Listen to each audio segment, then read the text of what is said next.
zoom, like a race car flight, but it ain't a car. It's a super fast tortoise going the speed of light, breaking all the Even in space, a group of tortoises is called a creep. Welcome to Super Fast Tortoise.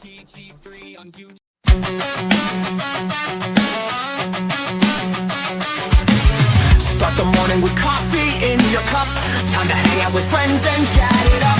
Bring a smile and good luck. Hit that like button and let's chat it up. Good times start with us, you and me. Good morning, welcome to the morning coffee show. Let's talk from in the shell and share good vibes and good times. Friends and trends that bend the senses. Let's get up, it's senseless. Welcome to the morning coffee show, where we bring good vibes and good times. Welcome to the morning coffee show with Super Fast Tortoise. Welcome to the morning coffee show, where we have the flow. Good vibes from head to toe. Good morning, everybody. Welcome to the Super Fast Tortoise morning coffee show. Good morning, everybody. Woohoo! Good morning. Good morning. A Good wild morning. thought. Yeah, the ball show likes to show up at the last second. The last possible second. That's right.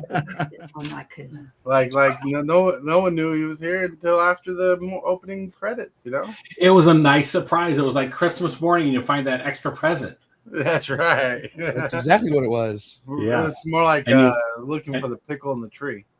There you go. You must be German. That's funny.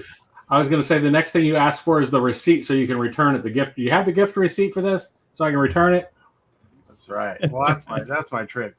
I don't give the receipt back, so they're stuck with it. I don't even tell them where I got the gift from. All right, but my friends, it is Thursday morning Already. It is. and we got a good roster here. That's right. Let's give a round of applause. Tom Mitchell, listen on the way to work. Have a great show. Thank you, Tom Mitchell. We love you. What's up? Well, let's introduce everybody. First, we have here MTG Hillbilly. Dag, blag it. Right. Got Hillbilly here with us today. He looks excited for the topic that's going to happen. But we also have Tibalts Apprentice wins. Flawless victory. I never hear that. Flawless is way overstated, but I'm hoping to hear that one day. Right. Play a game of Commander, take no damage, win the game. That would be awesome. Yeah, that'd be awesome. Then we have Time to rock. We got the TheoneRAYman.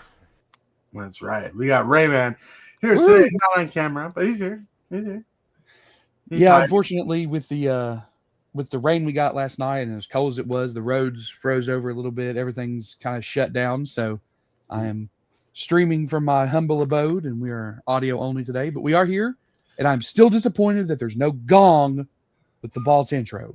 There we go. A little late, but it's there. That's right. It's funny.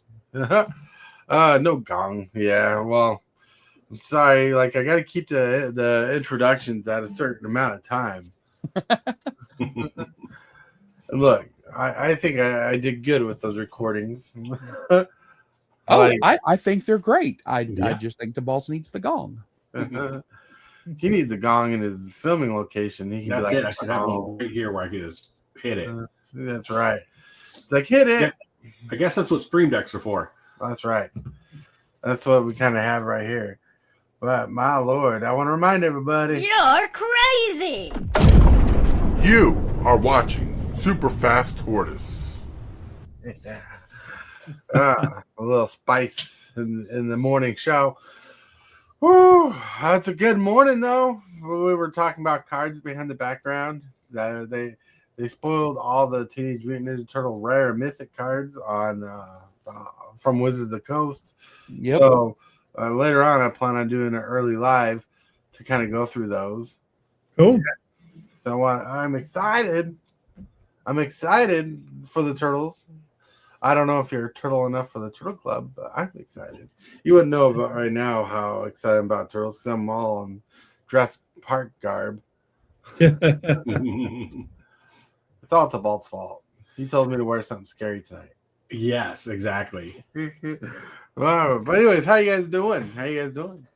Doing pretty good. Doing good.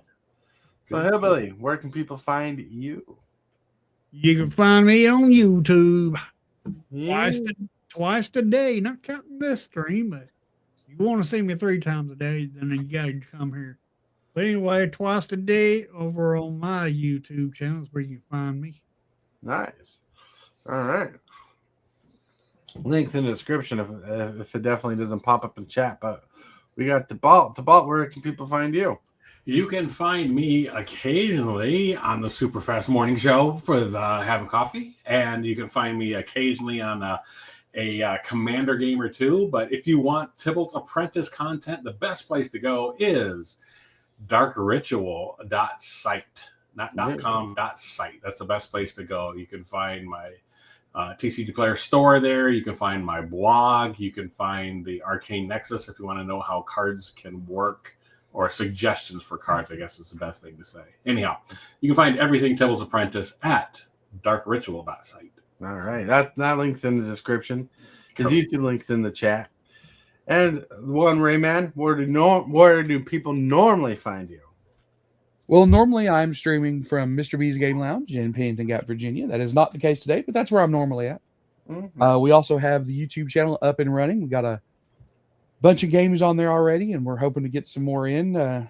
Next week's game is a little up in the air because of inclement weather, but if we happen to miss next week, then we'll be back the next week. Certainly, we may even try to put 2 games up the next week if we have to miss next week, so we can try to keep the amount of content going and just show people more Commander games. And, you know, I really think one of the things, and since we're not in the shill section, but I'm going to shill just a little bit, one of the things I think that makes our games so much fun is the people who play in them all know each other. These are people who play each other on a semi-regular basis, even though, as you've seen if you've watched the show, we have a big rotating cast. We've had, I think, 9 different people on playing games, but they all know each other, and they all play, and we have so many more who could be playing. So you get some banter that you wouldn't normally get in a lot of places if you're just playing with people that you don't necessarily know super well. Nice. So check us out on YouTube at Mr. B's Game Lounge. Sounds good. Sounds delicious. All right. That's cool. I like some of you are seeing the links in chat. I don't know what Nightbot's doing. Like, it's posted links on the non-phone side, non-vertical side, and then posted links in the vertical side. So it's like having a hard time choosing which way to place the link when honestly it should be posting in both places. Right. But everybody's links are in the description below. So don't feel bad if you don't see their links in chat.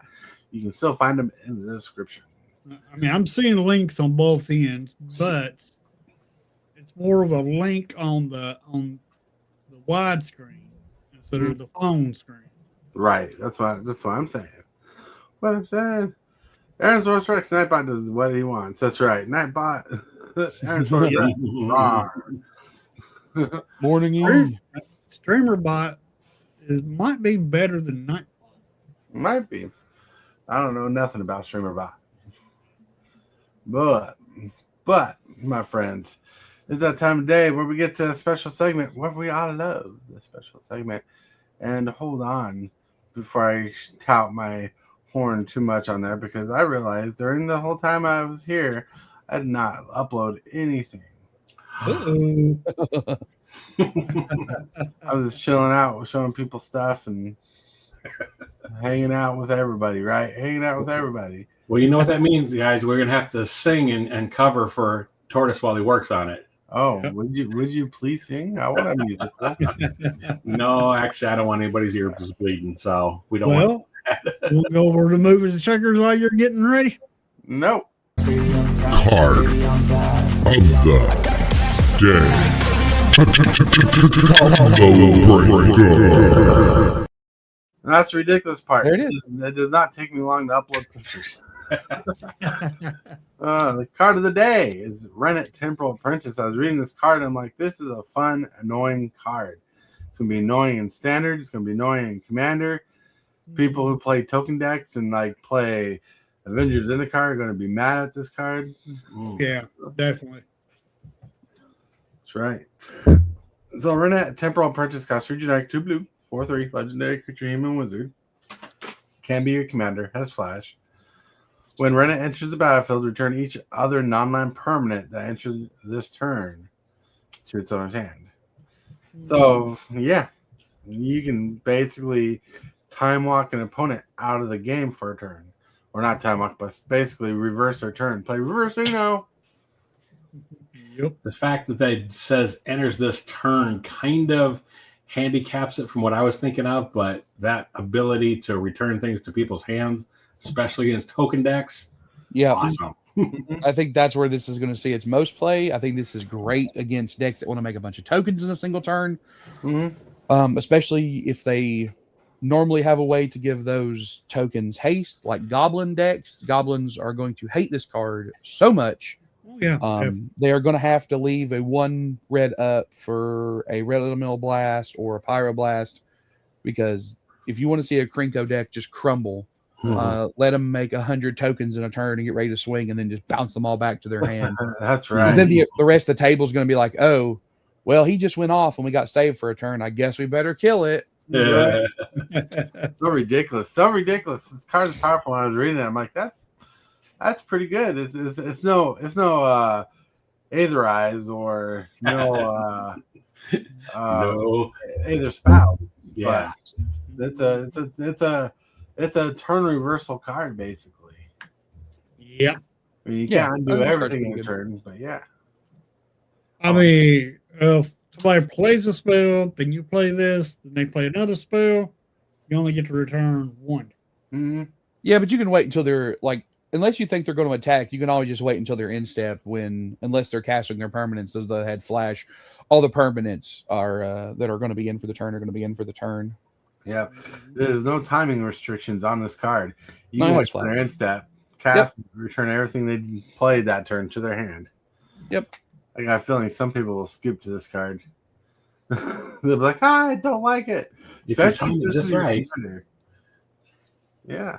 Can you imagine if this is your commander? You just got removal on the command zone, playing counter spells and stuff. You leave 5 mana open, 7 mana open, and 9 mana open. You know. I mean, I think if you have this in your command zone and somebody plays into this knowing you can just cast it whenever, that they deserve whatever terrible thing happens to them. That's right. Yes, That's they right. do. Yep. Rennet Temporal. I think it's Renee, but Rennet Temporal Apprentice is a pretty powerful card, though. I like it. Mm-hmm. With that, Another good card out of the Turtle series. I mean, like almost all the rares I've seen are playable, which is good. Although I'm concerned. I thought Lorwyn was such a good set, and that we had good cards, and not all of them were like crazy powerful, but there were a lot of good cards. There are a lot of very, very powerful cards in TMNT, and it could warp Standard pretty bad, I think, because there's a lot of good stuff. oh yeah, a lot of good stuff. Now with that, let's get to the picture of the day. The picture of the day is TMNT spoilers are starting. Are you excited as I am? Yeah, and Probably not, but I'm pretty excited. the spoiler started when Clone came out, apparently. Like the Lorwyn spoiler started at a pre-release, accidentally this time. Exactly. I'm pretty sure that one card over on the left side is like a Yu-Gi-Oh trap card, because that card is pink. Could be. It could be. This is AI generated, so this is the best they would do with Magic cards. I mean, look, they even tried putting the little rare mark on the bottom. The little. Oh yeah, they put the hollow stamp. Yeah, it's pretty cool. But I'm excited for the turtle spoilers. I want to go through the turtle spoilers and have fun with it. But that's for another day. Another day. That's another picture. And if you want to share a picture of the day or a card of the day or even a question of the day, become part of the Discord. The link's in the description below, but if you need to, I'll try to put it in the chat. And join Discord so you can, help out and have fun. I think people would be hard pressed to be as excited as you are. Exactly. I could say you're excited, but when you put that as I am in there, I think you pushed it to that next level where nobody's going to catch up. That's right. But, my friends, it is that time of day where we get to... Presented by Discord, we have the question of the day. Question of the day was brought to us by Tibalt, Matt, Saxon, Jones, every name you want to call him. I'm pretty fine with it, as long as it's not late for dinner. Let's see what he had asked. Hey, creep. How's it going? So today's question is, what's the worst that would happen if all the cards were available to all the people that wanted to play? You know what I mean? If they just suddenly was a mass printing of all the various cards, whether they're on the reserve list or regardless. What's the worst thing that could happen? I don't know. It's just kind of a thought experiment. Anyhow, hope you enjoy. Ooh, so what's the worst thing if all the cards were just available and mass printed? Yeah, That would be a good thing. I think it would be great. I think it'd be great, honestly. I don't know what it would have effects on market and blah blah blah blah blah. But from a strictly playing the game standpoint, I think it would be fantastic. Because the people who would want to go and play standard at and see if they really could make it at a professional level over a year and a half, but they just can't. They don't have the funds to build every deck that they need to go play at this RCQ and that RCQ. I think it would be very good for game play. That's one of the reasons why I personally, and I cannot say this about the lounge because we're not allowed to, but I do not care if you sit down across from me and with your commander deck and you have proxies in it. I do not care. Can I read the card? Do I know what the card does? Is it clear? Awesome. Let's play Magic. That's all I care about. As a WPN store, Mr. B's Game Lounge is officially anti-proxy, and we have to say that you can't bring proxies and play in sanctioned events. Because that's the Wizards. That's what Wizards makes us say. But I personally, the TheoneRAYman, I do not care. I just want to play Magic. Let's play Magic. So the worst thing that could happen if they just flushed the market with all these new printings of new and old and reserved list cards is it would crash the market. Yeah, I mean that's most likely what would happen. Right. So that's why I didn't want to talk about money, because it would not be a good thing for the money people in the game. The players would love it. The money people would not. I think even the players would find it not as challenging. I'm not going to say I love or hate the idea, but like I said, just as a thought experiment, I'm thinking about that. And it's like the closest thing I could imagine, is if you were going to play, if you're going to play a game like chess and you could replace every pawn with a queen, why wouldn't you? You know what I mean? And I think that takes, for some people, there's a certain gamer segment that they would go 100%. They would be into it. It would be awesome. They would solve the games as fast as they could if they had access to everything. So love it or hate it, I think you need a certain amount of scarcity. And I actually feel that the scarcity of the cards or the restrictions of the cards often lead to more unique and creative gameplay. So for formats that aren't Commander, what Tibalt's explaining already happens, right? That I guess that was part of my point of, like I said, the people who want to play Standard, if they want to see, hey, I think I'm good enough to be on the Pro Tour, but I do not have the money to go and buy the decks I need because I know what the best games in the meta are, right? Now, currently, Standard is a little bit in flux because Lorwyn just dropped. But within a week and a half to 2 weeks from now, we'll have a very good idea of what decks are the best decks in the format. Losing Potato says it would have to necessitate the much more pregame conversation. You know, what kind of deck you're playing, For sure. what kind of power level you're playing. But if everybody had access to all the same cards, and if money was no problem in that case, because it's all cheap. But see, I don't think people would still play, like, we've had this conversation. I don't think people would just be like, oh, I'm just going to play the most powerful deck I can, because there are people who enjoy playing longer games of Magic. There's a reason why I do not play CEDH and why I don't really like to play Bracket 4. I don't want to spend more time shuffling my deck than playing my deck. Well, only good and players shuffle their deck. And in CEDH in Bracket 4, those are very real possibilities that you have spent more time shuffling your deck than you are getting to actually play the deck. So I don't think it would necessarily just be like, oh, everybody's going to build the best deck they can. Mm-hmm. And what we're going to talk about here very soon is why is pertinent to this conversation about the brackets, how they work, and the things that people, I think, miss. I actually have some things to share when it's time. Oh, yeah, for sure. For sure. And thinking about that, and I'll get answers, everybody.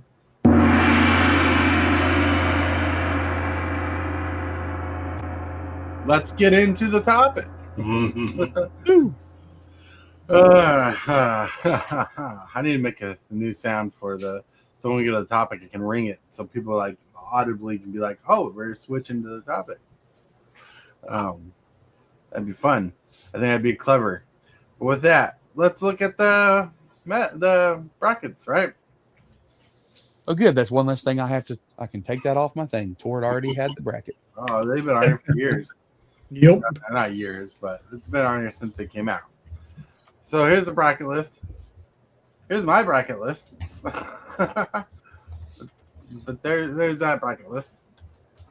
So let me start off while Rayman is finding his doohickey stuff. I did share the links to the conversation. I did share the links in the description and in Discord if those are the things you're looking for. The bracket list is not a band-aid. Is what I want to start with. It's not a band-aid. It's not a patch. Let's fix the boo-boo type thing. Mm-hmm. The bracket list is here to kind of explain basically what the brackets are. One expedition is more like the fun lollygag kind of format that you want to play in Commander. Core 2 is a little more focused, but it's more like what an old school pre-con would be like, but you can't say pre-con anymore. But it's more for the casual gamer, super casual gamer. You got Upgraded 3, which is more of a casual game with more of a focus and synergy built into the deck. You got Bracket 4, which is more tuned to CEDH, but not CEDH, but more aggressive, more focused, more synergistic, like having the ability to basically play things really quick and at least have 4 turns before anyone wins or loses the game. Then we have Bracket 5 CDH, which is completely its own format, basically. Yeah, for sure. Yep. All right, let's see. We got Chakalon. What's up? Last time I played Fallen Empires was new. Nice. Go. The battle days. Yeah. He got sucked into so hard of the game. Nice. But yeah, I may or may not have bought all the Universe Beyond Commander decks. Awesome. So anyways, the Commander brackets are here to explain the Commander games you want to have. It's a conversational starter that people kind of ignore. Like, because we have one person in the community who has a Core 2 deck, but it plays more like Core 3 or Bracket 3. Well, then it's not a Core 2 deck. Right. It's not. The intention's different, you know. Yeah. The intent this can turn an expedition deck into a Bracket 3 deck, you know. Mm-hmm. Like based on how you want to win, you build in synergies. But that's just overextending the idea of it. But anyways, Uh, Kakalon says 40K. What the price about? That's because it's a very rare set. And those decks are all awesome, and 40K is awesome. They're all good. All right, Yep. So, Rayman, I know you want some stuff to say about this, so I'm going to let you have the floor for as long as you need it to Okay. talk about what you want. So I'm glad that this graphic exists, right? It's a good thing. It's there that you can just look at it really quick and get an idea of what's going on. But it does not, like most graphics, they don't tell the whole story, right? There is something that's really important to this, and I'm going to share my screen here. Yep. Boom, share screen. I want to share both. Oh, wait. Let's do this one first. Okay. Can everybody see this? Hold on.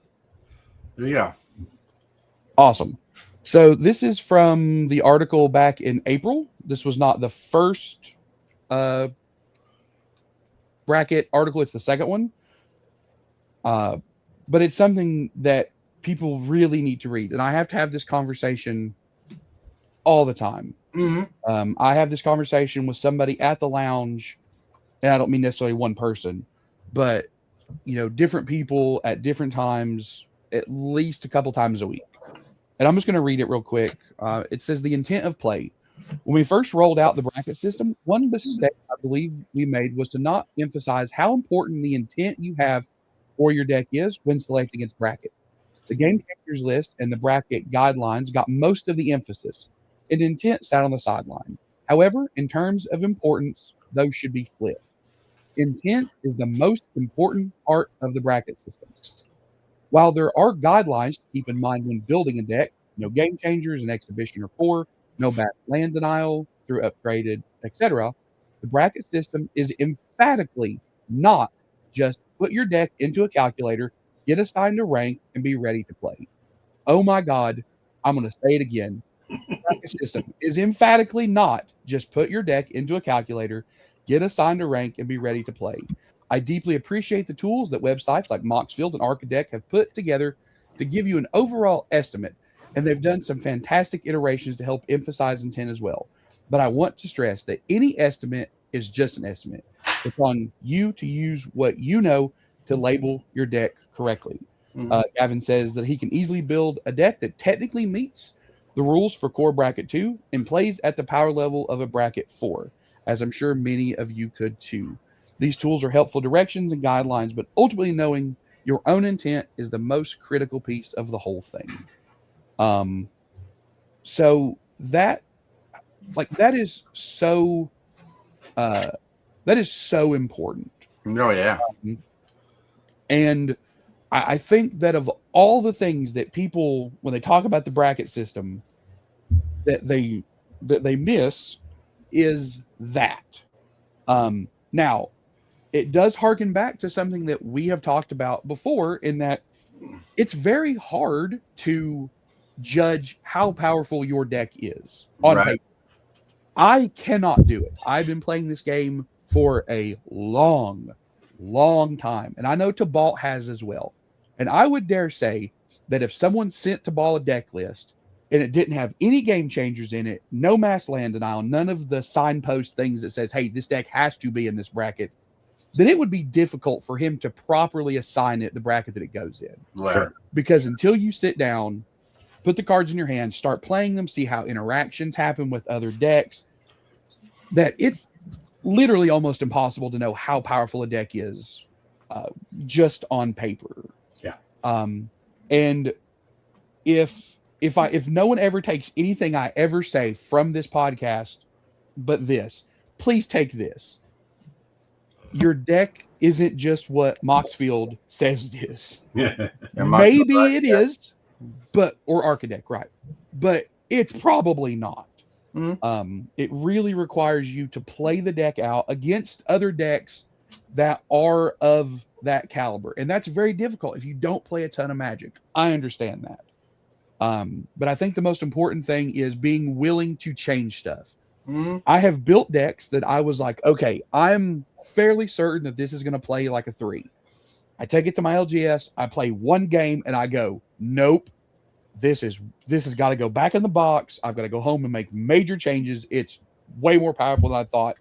There was a synergy I missed, an interaction that I thought I understood that I didn't necessarily, that just took it way over the top, and the deck had to be retooled to bring it down to where we play at a 3. So that's one thing I just wanted to make sure. And I have, Gavin, he also talked about, share screen. Okay. So this is the one from, oh wait, no, that was the wrong one. Dang it. You just go to the website, and on top it'll tell you to share the screen instead. Oh, there we go. Okay, sweet. Yep. So this is from the October one that we got, and we should be having a new one fairly soon, I would say. Is the first thing we talked about like this before is the lack of focus on intent. So much about the brackets is about what you're intending to do. I can easily build the deck that fits the restrictions of bracket 2 but plays at a high power level. We're going to continue to emphasize that today with the expectations of what you can find in each bracket as a North Star. And this is where they added the play turns, right? And I see a lot of people talk about turn 6, right, for bracket 3 specifically.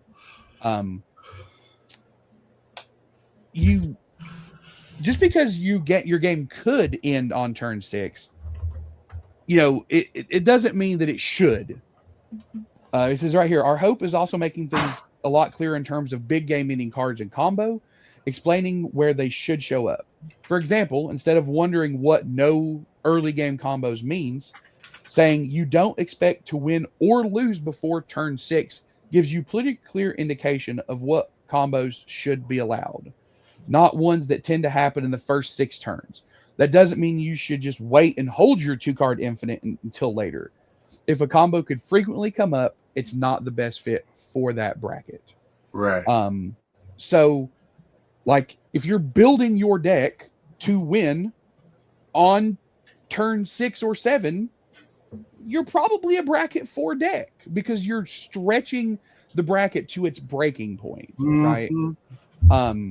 If your deck happens to win on turn 7 every now and then, but one game you're like, hey, I drew the nuts and I'm gonna win on 6, hey, that's fine. We're not going to say that one game is going to determine what bracket your deck does or doesn't belong in.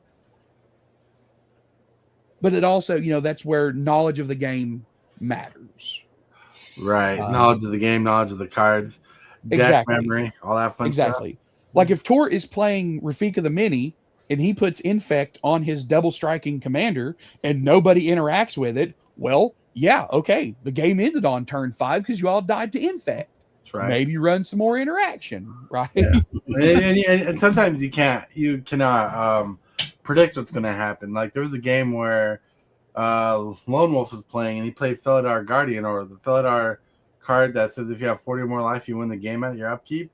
Oh yeah. Yeah, and he played that, and the whole table went around with no removal because they didn't have removal, so he just won the game. Oof. Yeah, that happens, right? Yeah. And here's the thing: I would be fine with that card. I've never actually played against that card, but I'd be fine with that because if they drop it and you can't kill it, or just get their life total below 40, right? Okay, right? That next game we can shuffle up and get another game in. That's right. But that's not something that he's going to be able to do every game, obviously. Legion of Potato says, I met a dude who swore his Greytog deck was bracket 2. He had off-color fetches and was optimized to the point where he said he was able to use it in a tournament. No game changers. And so he said it was a bracket 2. Yeah, because Moxfield or Arcadeck said, hey, you don't have any game changers. You don't have any early 2-card combos, your deck's a bracket 2. No, it isn't. And that's why I hope when they do the next iteration of the game changers that they put out a nice little graphic like Tort showed in the beginning. But at the top of it, it says your intent is more important. Then all of this that follows. Right. Yes. Because that way, people who look at it go, oh, okay. They don't have to go read the article. They don't have to take somebody's word. Hey, man, this is what so-and-so said. And they're the ones in charge of Commander now. It's just right there in big bold letters at the top of the graphic. Mhm. Your intent of the deck is more important than all of these things. Mm-hmm. And Yep. that is my TED talk on the bracket system and Architect and Moxfield. That's pretty crazy. Well, I'm going to start a new format. It's called precons, where all your commanders have to be from a precon, and if it's anything upgraded, it applies to the bracket system right away. That Dude, works. it's funny. Some of the Luckily, I've most got a couple of powerful commanders in Commander are from precons, but the precons were all really mid. Like That's right. Markov, Atraxa. Those are all precon commanders from back in the day, but those decks were not good. The commanders were great, but the Dragon, right? Dragon's another one. Commanders were great. The decks were, if those cards could not be commanders now, or commanders like on boxes now, with as powerful as they're making commander decks, they could not make another Markov deck now. It would be by and far the most powerful commander deck that ever got made, and it would curb stomp all other commander decks. But yeah, but seriously though, like the intent is the biggest thing behind the bracket system. I wish fetches could be put on a scale at some point, because how many fetches you run sometimes does affect the deck, especially when you like running off colored fetches in your deck, just to have that ability to filter out and sacrifice lands. But you can't do that with every single card type. You can't be like, you're running X amount of this particular card. This is a bracket 4 card, because Relentless Rats is a good card. It's good in it was good in standard back in the day, like third Mirrodin, the original Mirrodin block and stuff. But like in a commander deck, it's not that great. But when you build consistency in deck synergy, like say you're running the fetches and you're running lots of fetches to perfect your mana, like by turn 2, turn 3, have like all 5 colors out, basically, or at least 5 mana out by then. That's a different story. But they can't rate that, because the one thing the bracket system cannot consolidate in its system is how your deck is going to draw cards. Yeah, Right. I think the real thing, though, too, again, is it comes down to intent, because the more you try to legislate things, the more you try to put rules down, the more people are going to break them. So like Rayman said, like I said in the article, intent is the number one thing. I'm going to bring up a question that I asked a couple of days ago about what maybe triggered you as far as playing and stuff. And me, in the past, it was always seeing dual lands in a casual format in Commander. Talking about like OG dual lands? The OG dual lands. Just because, like, right there, in my opinion, Rayman and I've talked about this a little bit, but that tells me that you are optimizing your deck as best as you possibly can. So to me, that triggers me as far as the fact of like, okay, I know I'm up against this guy and I got to kill him first. I don't care what's on the board. He's got a deck that's optimized. It's going to kill us all. I got to stop him. Rayman reminded me too, not everybody associates the same things with those cards, and maybe that isn't it, but up to this point, it's always been about intent. So often when I'm playing, I'm thinking about the intent of the person playing. If I've played with them before, I know, but it can be difficult to do that in a format or with people that you've never played with before. Absolutely. So you have to watch them. You have to keep that in mind. And you have to trust that people are being honest. And I think if more people were honest about their decks and the intent behind the deck, that would be better. I think that would lead to more fun for everybody. However, if you ask 5 different people what the definition of fun is, especially with this game, what's fun, you're probably going to get 5, maybe 6 different answers. And I also think that people have a hard time, and again, I'm not immune to this, gauging how powerful their decks are, especially if it's something new. Yeah. It's so difficult. Yeah, and it's not something. It's not something you can like teach around very easily, right? No. Because like for example, because we're still not done with it. We still got, I don't know how many episodes we'll have, but on the deck building game theory thing that you guys have been tagging along with, you've seen the deck theories and stuff, and they only can teach to the optimized level of things, to help people build better decks in general. But like, it cannot look at two things. One, it can't look at the price of cards, and two, it can't look at weak decks. You can build your deck to be weak, but when you're trying to help people understand game mechanics and building up synergies and stuff, you're trying to teach them to build a better deck. Mm-hmm.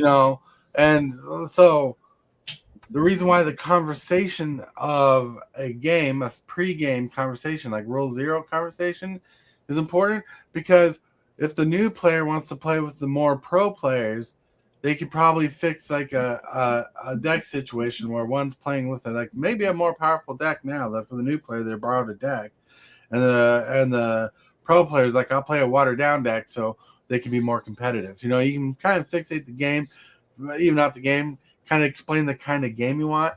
For example, I had to do this yesterday, last night, because we have a friend who has a bracket 2 deck and it's highly optimized, and we had 4 people, but one person said he would sit out if a new player wanted to play, and this one guy jumped in and says, I'm down to play. I'm like, do you really have a core 2 deck? He says, well, the Chocobo and this other one was one. I'm like, well, last time you played that deck, you took over the game and went home with it. And I'm like, I think we're looking for a more casual game, more casual experience. Mm-hmm. Well, I don't want to open another topic necessarily, but another interesting thing that I heard recently, and I've seen to be true, is this isn't so much a singleton format anymore. When Commander started, it was definitely a singleton format where you had one of each card. At this point, there are so many cards with different names that have duplicate effects, or using tutors, or using cloning effects, that it's not just the singleton format anymore. Yeah, So, Josh Lee Kwai was talking about this, right, on Command Night? Yeah. I was starting to watch a video about consistency in Commander and how it's gotten so easy to build consistency in your deck. Well, I think part of it is, so Magic in its modern era, right? And I don't necessarily mean the modern format, because I'm actually going to go back a little bit further than that. I'm going to go back a couple of blocks to Odyssey block. I think that is really when Magic entered its modern kind of era. Mm-hmm. We're at 25 years of that. There are only so many cards and so many card effects that can exist, right? So they're going to have to print a lot of cards in each set, and those cards are going to be copies of cards that do things that other cards do, just because there's only so many things that can be done. And they know when a card is bad, right? Because when you're putting out 7 sets a year, and each set is at minimum 190 cards, right? Even like Spider-Man was a small set, it was 190 cards. You're adding 1,000 cards a year, 1,400 cards a year almost to the game. Well, those cards are going to have to, some of them, be copies of other cards, and they're not going to make legendaries that necessarily. We have some legendaries, they're just power crept versions of other legendaries, but for the most part, a lot of those cards are like me and Tort. I think we spent 15 minutes the other night talking about counter spells on his chill stream, right? Boy, if you want to play 2-mana counter spells, you can build a deck with 15 2-mana counter spells. And that's not to count the counter spells that are actually good that cost more or less. And that's just because there's so many cards they're shoving out. So while I do agree that it's a problem with the singleton format, I don't think Wizards did it because of Commander. No, I think it was just they're needing to make these cards, and Commander says, hey, you can have any card you want. You just can't have any more of the basic lands with the same name. But that's how we end up with 3 of those cards that all basically do the same thing. They're in red, where it says discard a card and draw 2 cards, right, as an additional casting cost. Right. And they came out within like 2 years of each other. Another thing is there's so many cards that do away with the legendary rule even. Oh yeah. Oh yeah. You know, so that's another thing that doesn't even necessarily apply anymore. You used to be able to rely on the fact that, well, it's legendary. I'm only going to have one in there, whether it be in Commander or any other format. But there are so many things that cancel even that rule out. So, right. And Wizards of the Coast is looking to fix synergies and strategies in Commander. That's why they do make some of the cards that duplicate effects, but they try to find ways to do duplicate effects with certain synergies in mind. I mean, look, like one thing Green needed, especially Elves needed, is more draw. And so in Lorwyn, you can tell they made a Commander card. This is when we play an elf or a specific creature type, you draw a card. You know, they do that kind of stuff because consistency is like here's a hot take. Consistency in Commander is the reason why brackets need to be a thing. Oh yeah, because like the more consistent your deck is, the more powerful it is just inherently, right? Now maybe the thing you're trying to do consistently isn't super powerful, right? But anytime that you can say, hey, I'm going to do this thing pretty much regardless of what happens on X turn, that deck is powerful. Now, maybe it's not powerful enough to shift it up a bracket. Maybe the thing you're trying to do is kind of dumb and it belongs in bracket 1, right? Or it's not really that powerful. It's just interesting. So you're still in bracket 2. But consistency will inherently make your deck more powerful unless you're just doing intently something stupid with it. Right. Which again is, I love people who do dumb stuff with their decks. I play a morph how we deck. get along so well. Exactly.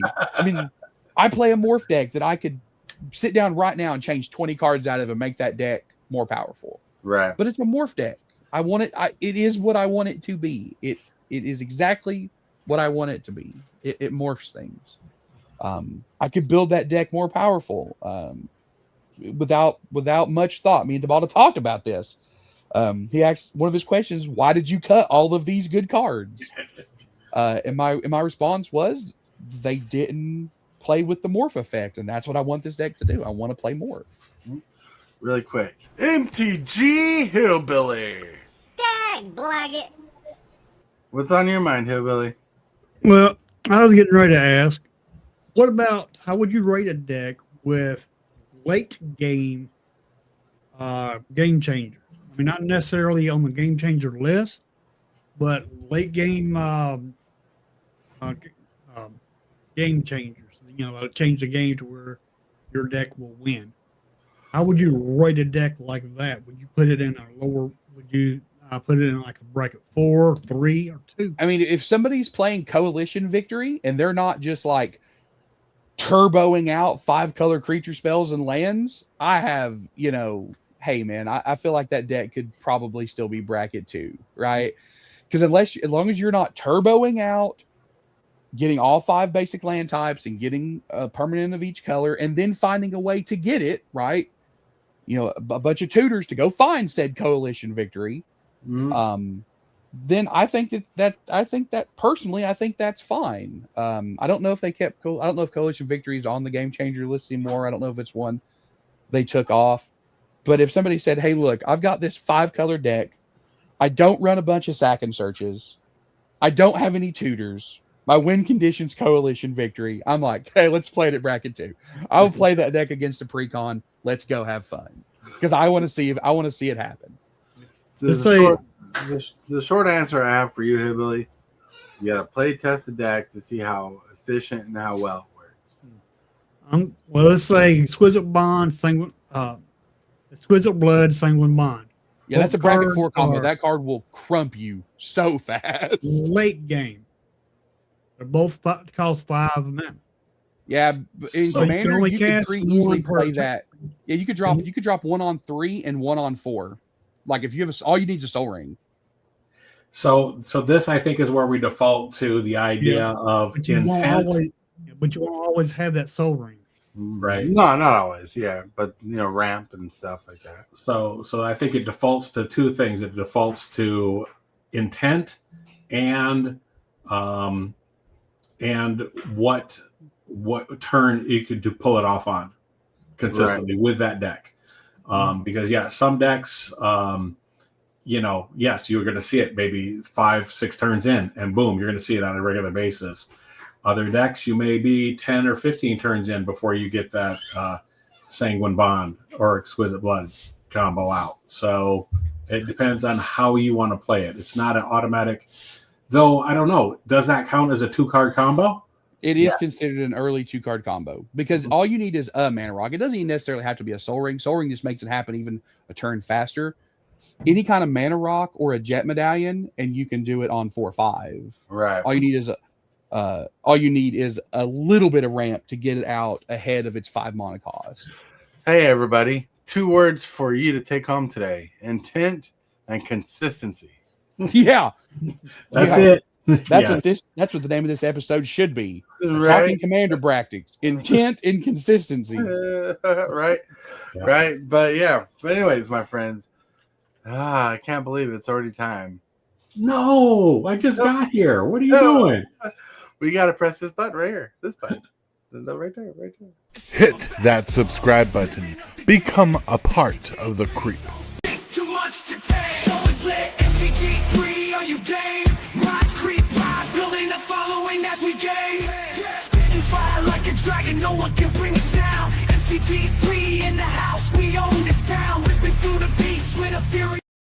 Hey everybody! I can't believe how fast the show went today. It's all Tibalts' fault. He came in here, he gleamed.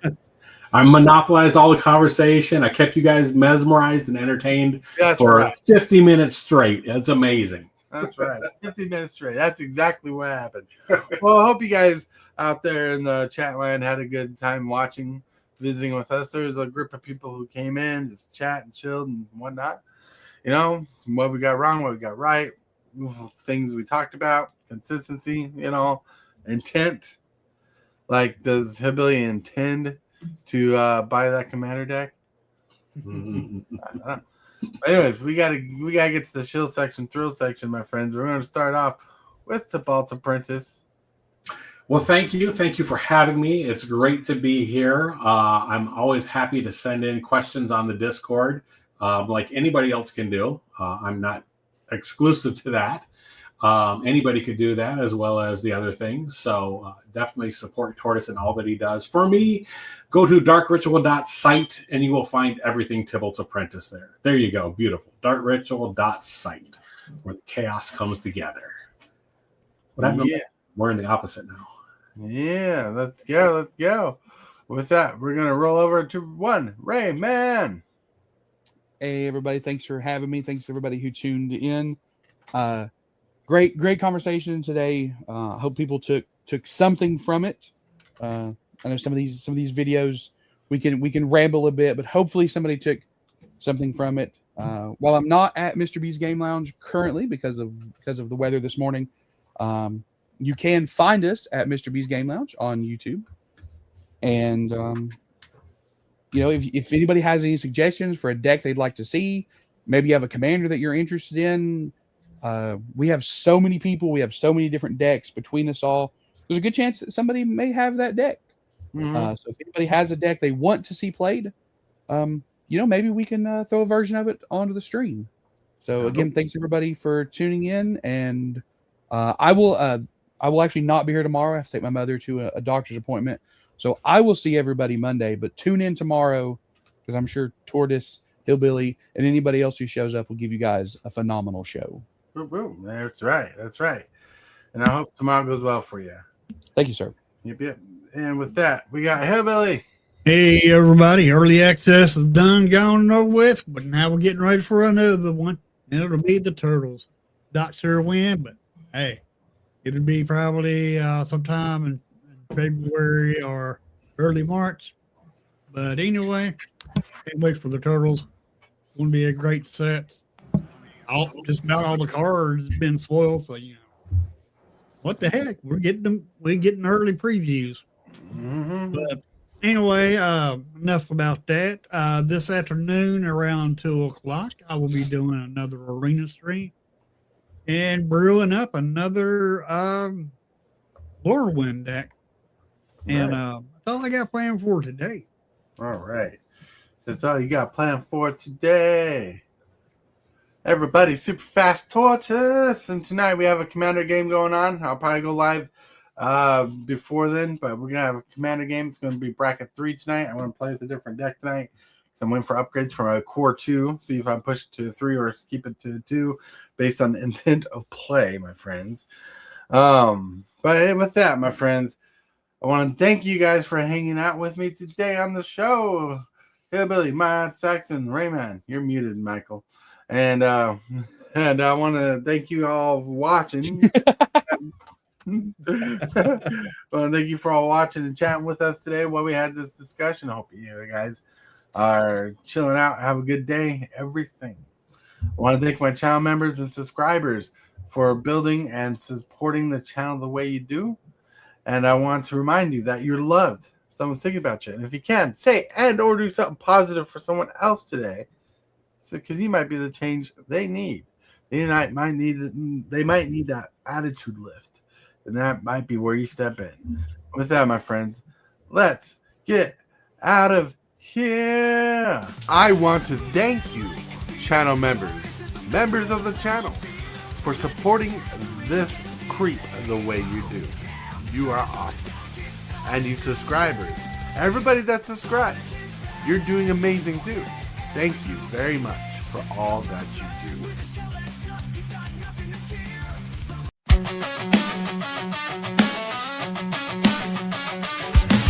Start the morning with coffee in your cup. Time to hang out with friends and chat it up. Bring a smile and good luck. Hit that like button and let's chat it up. Good times start with us, you and me. Good morning, welcome to the morning coffee show.